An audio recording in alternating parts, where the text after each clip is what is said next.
আসসালামু আলাইকুম। সবাই কেমন আছো? আশা করছি আল্লাহর রহমতে সবাই ভালো আছো। আমরাও আল্লাহর রহমতে পরিবারের সবাই ভালো আছি। আমার ছোট ছেলেটার অনেক ঠান্ডা আর কাশি। কাশতে কাশতে হচ্ছে দিনে 2-3 বার বমি করে দিচ্ছে। কিছুই খেতে চাচ্ছে না।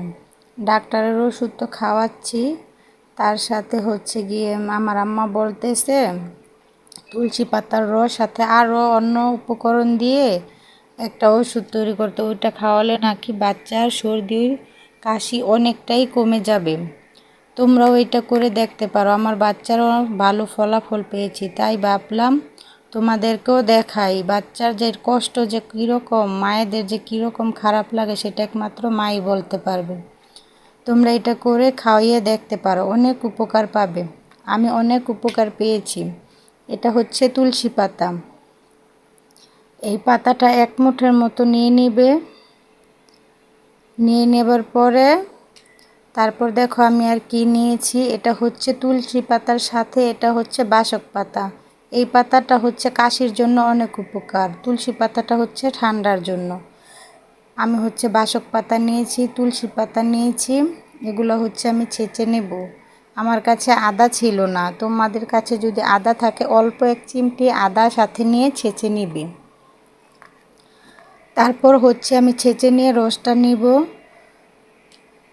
রসটা হচ্ছে আমি ছাঁকনিতে ছেঁকে নিব, না হলে বাচ্চাদের তো গলায় আটকে যাবে, ওরা তো খাবে না।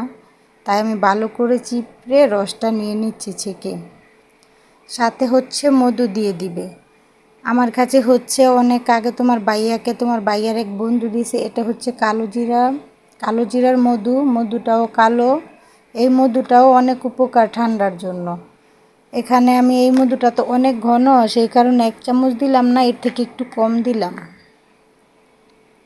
মধুটা দিয়ে আমি হচ্ছে এটা দেখাতে ভুলে গেছি, গরম যদি কোনো লোহার কিছু থাকে ওইটা একটু গরম করে এই পাতার রসে একটু লাগাই দিবে, তাহলে হবে কি ঠান্ডাটা ভালো তাড়াতাড়ি আরও কমে যাবে।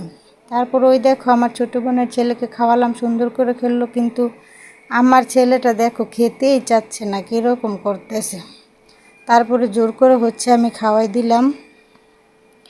খাওয়ানোর পর 1 সপ্তাহের মধ্যে তোমরা ফলাফল পাবে, পেয়ে আমাকে বলবে।